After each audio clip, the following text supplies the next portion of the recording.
खिचड़ी अगर रसोई घर में पके तो बीमार आदमी को स्वस्थ कर देती है, और खिचड़ी अगर दिमाग में पके तो स्वस्थ आदमी को बीमार कर देती है।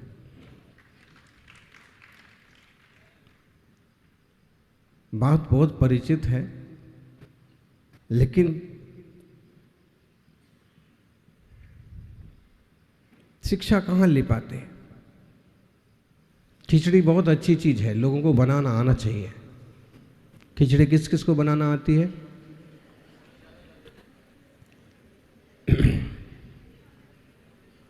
कैसे बनती है?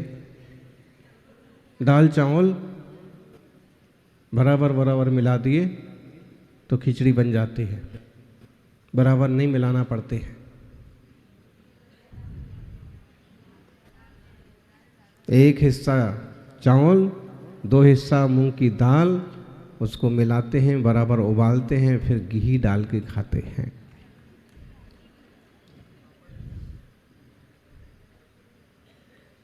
ये एक पथ्य है ये, और बीमार आदमी भी अगर इस तरह का प्रयोग करे तो वो भी स्वस्थ हो जाए।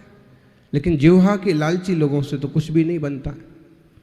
खिचड़ी अगर रसोई घर में पकती है तो बीमार आदमी भी स्वस्थ हो जाता है, लेकिन अगर खिचड़ी दिमाग में पके, चिंता, फिक्र, विकल्प, टेंशन, नीचा ऊंचा दिखाने का चक्कर, तो वो आदमी स्वस्थ भी हो तो भी बीमार हो जाता। खिचड़ी बनाइए, लेकिन दिमाग में मत बनाइए, रसोई घर में बनाइए।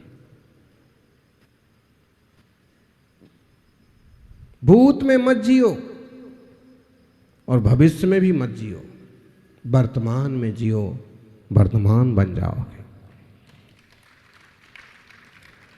Past is a best paper, past is a best paper, present is a newspaper, future is a question paper, so read and write carefully, otherwise your life will tissue paper.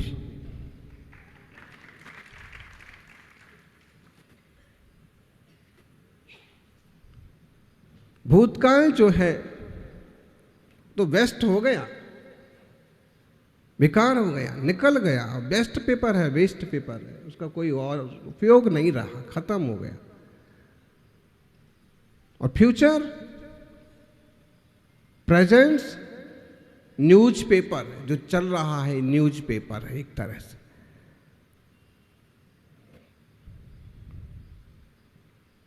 और फ्यूचर जो है वो question paper है।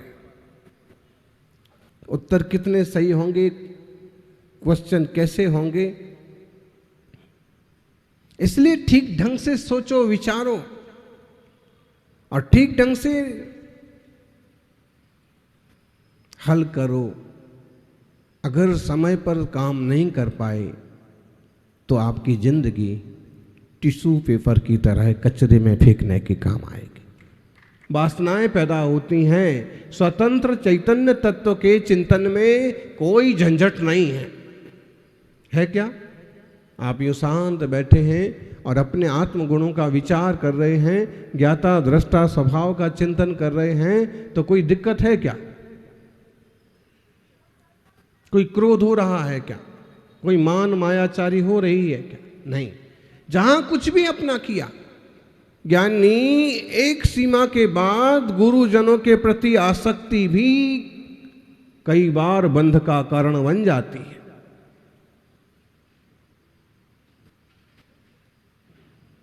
गुरुजन जो हैं, देव शास्त्र गुरु, वो आपके आलंबन हैं, मोक्ष मार्ग के निमित्त हैं। उनमें भी अतिराग नुकसानदायक हो जाएगा। रत्तो बंधई कम मम मुच्चई जीवो विराग संपन्नो, ऐसो जिनोपदेशो तम्मा कम्मी सुमारज्जा। समय सार की 50 नंबर की 150 नंबर की गाथा बहुत बढ़िया संदेश देती है। राग बांधता है, वैराग्य भाव जीव को मुक्त कर देता है। इसलिए हे जीव तू राग को छोड़, लेकिन छूटता नहीं है।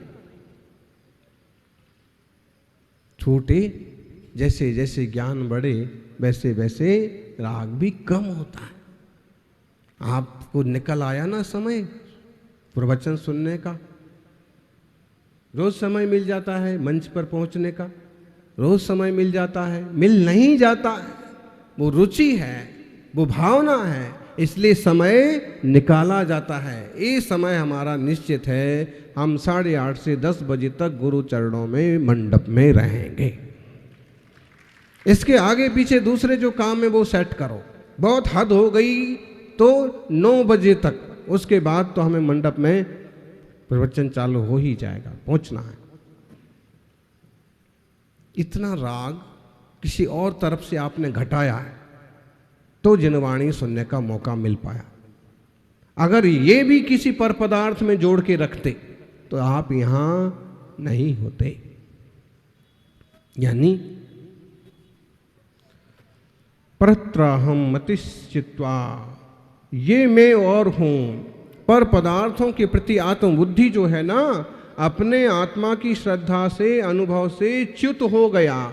अपना अनुभव नहीं है, अपनी खबर नहीं है। अपने से गिरा हुआ व्यक्ति दुनिया की नजर में भी गिर जाता है। जब तुम खुद अपनी नजर में नहीं हो तो तुम किसी की नजर में क्या रहोगे? देखिए आप, भले ऐसा लगता हो कि जिन महाराज के ज़्यादा फोटो छपते हैं, ज़्यादा लाइट में आते हैं, वो ज़्यादा फेमस होते हैं। आप कभी अच्छे से विचार करना, जो जितने तत्व चिंतक हैं, जितने अंतर्मुख रहते हैं, वो साधक उतने ज़्यादा प्रतिष्ठित हुए। भले बाद में हुए हों, आगे पीछे हुए हों, उसी वक्त हुए हों। क्यों? क्योंकि जो अपनी इज्जत करता है, जो अपनी वैल्यू करता है, जो स्वयं के स्वरूप से च्युत नहीं है, जो स्वयं की नज़र में नहीं गिरा, वो दुनिया की नज़र में भी नहीं गिरता। जो उनको स्वयं की नज़र में वैल्यू है, हमें अपनी खबर होना चाहिए। चेतो चेतन निज में आओ, चेतो चेतन निज में आओ, अंतर आत्मा बुला रही है। जग में अपना कोई नहीं है, तू तो ज्ञानानंदमय है। एक बार अपने में आ जा, अपनी खबर क्यों भुला दई है। चेतो चेतन, ये शुद्धात्म स्वरूप की समझ।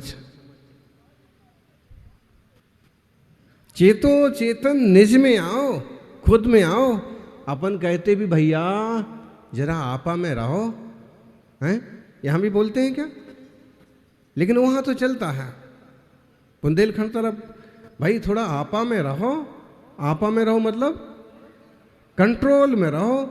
हम उसका अर्थ ऐसा करते हैं कंट्रोल में रहो, उसका सही अर्थ तो यही है, आपा में रहो।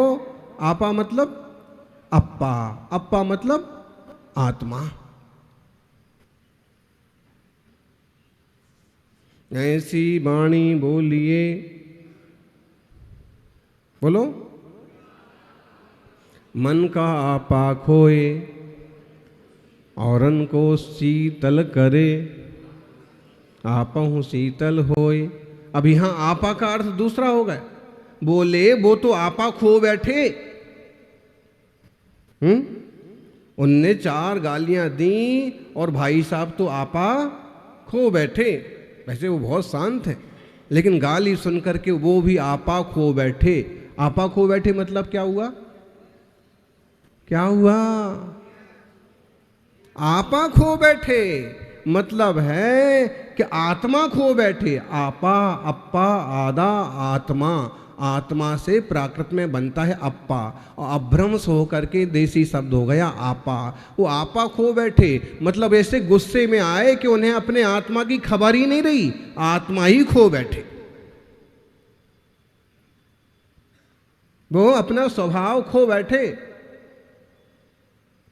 तो ऐसी वाणी बोलिए, मन का आपा खोए। अब दो अर्थ समझो इसके। आपा खो करके बोलो, मतलब आक्रोश में मत बोलो।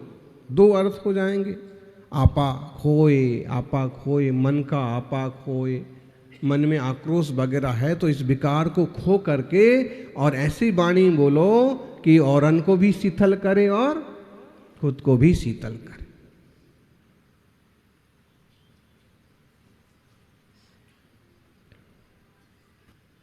अप्पा, आत्मा को खो बैठते हैं तो सारी समस्या होती है। आत्म तत्व की समझ हो ना तो झगड़े खत्म हो जाएं, भ्रष्टाचार खत्म हो जाए, बलात्कार खत्म हो जाए। तुम समझ क्या रहे हैं लोग?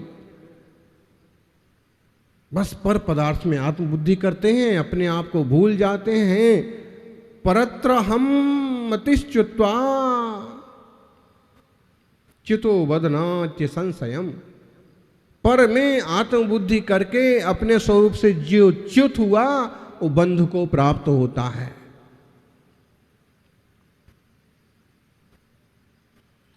स्वस्मिन्नहम मतिश्चित्वा, और स्वस्वरूप में स्व की बुद्धि हुई, अहम बुद्धि मिट गई तो परस्मान मुच्यते बुधा, पर पदार्थों को जीव छोड़ करके स्वरूप में प्रतिष्ठित होता है। अपनी आत्मा की श्रद्धा से, अनुभव से गिरा हुआ, छूटा हुआ पर पदार्थ में, जड़ शरीर आदि में अहम पने की मान्यता करता है। मैं शरीर हूँ, ऐसी श्रद्धा करता है, ऐसा ज्ञान करता है, ऐसा जीव निश्चय से बंध को प्राप्त होता है। और स्वस्मिन् अहम मति, जिस अपने आप में अपनी मति हो गई, ऐसा बुद्धिमान कर्म बंध से मुच्यते, छूट जाता है। अपने में आत्ममति करो। जब बाहर जाते हैं तो झंझट होता ही है। आपके जिले की घटना बनी, एक छोरी ने दूसरी छोरी को मार दिया। पिछले दिनों की घटना है।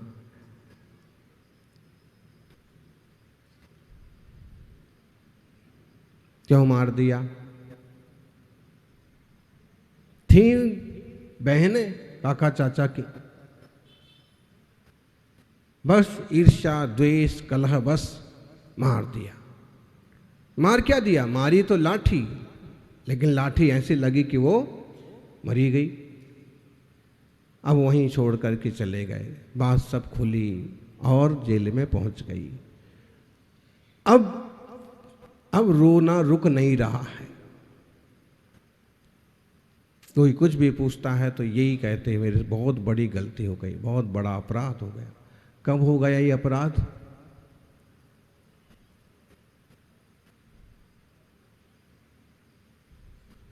अशोक जी वहां बैठो। सही बात है, चेयर पर बैठने वाला तो सिर्फ चेयरमैन होता है, जमीन पर बैठने वाला जमींदार होता है।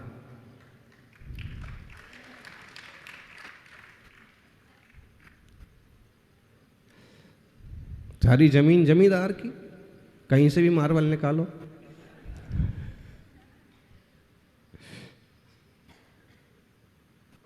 ज्ञानी है तो ताजा घटना, लेकिन इसमें सीखने चाहे तो बहुत सीख ले।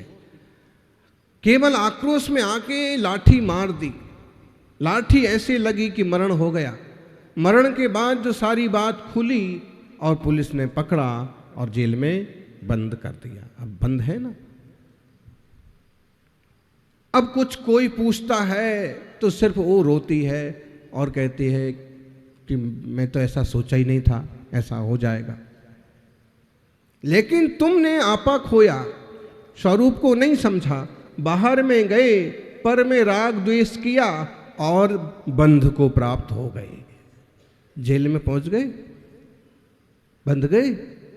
ये तो यहां की जेल है कि किसी को मारा, किसी से द्वेष किया तो जेल में पहुंच गए। लेकिन आचार्य महाराज कहते हैं कि राग के भावों की जेल द्वेष के भावों की जेल से ज़्यादा खतरनाक होती है। प्रहार करके हम द्वेष को बुरा मानते हैं, मानना चाहिए, क्योंकि उससे हिंसा जैसी चीज़ें पैदा होती, लेकिन राग भी कम खतरनाक नहीं होता है, राग में से द्वेष पैदा होता है। यत्र रागा पदम धत्रे द्वेषस तत्रेति निश्चया, जहाँ राग पांव रखता है द्वेष भी वहाँ आ जाता है। इसलिए ज्ञानी गुरुजन जो होते हैं वो राग द्वेष से बचने का प्रयास करते हैं। कई बार तो यहाँ तक कमियां हो जाती हैं कि हम एक भगवान की मूर्ति में राग करते हैं तो दूसरे से द्वेष करने लगते हैं, कई बार हो जाता है। अगर आप समझदारी से पेश ना आए, आप प्रज्ञावान ना हो, तो गुरुजनों में भी राग द्वेष करने लग जाएं।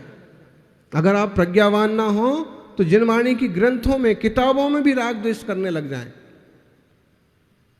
नहीं, देवशास्त्र गुरु तो मार्गदर्शक हैं, वो हमें जो मार्ग बता रहे हैं उस मार्ग से चलें तो कल्याण होगा। तो पर पदार्थ में आत्मबुद्धि ना करें, स्वरूप में ही आत्मबुद्धि करें, और जो स्वरूप में आत्मबुद्धि करता है वह मुक्त हो जाता है, बंधता नहीं है। स्टोपदेश में बड़ा सुंदर श्लोक है, बोलो महाराज जी लोगों। बध्यते मुच्यते जीव सममो निर्ममाक्रमात् तस्मात् सर्वप्रयत्नेन निर्ममत्वं विचिन्तयेत्। बोले ज्ञानी, बध्यते मुच्यते जीवः सममो निर्ममाक्रमात्। बहुत जो समभाव मम भाव वाला है ना, ममता परिणाम वाला, ये मेरा, वो व्यक्ति बंध को प्राप्त होता है। और जो व्यक्ति संभाव वाला है वो मुक्त हो जाता है। इसलिए किसी चीज में घोर आग्रह नहीं होना चाहिए, किसी चीज में घोर आग्रह नहीं होना चाहिए। सम्यक दर्शन और सम्यक दर्शन की जो निमित्त आदि हैं उनमें आप थोड़ी सी आग्रह बुद्धि भले रखें, लेकिन ऐसा ना हो कि ऐसा आग्रह हो जाए कि सम्यक दर्शन मिथ्या दर्शन बन जाए। आत्मार्थियों, आचार्य देव 44वें श्लोक में समाधि तंत्र में कहते हैं,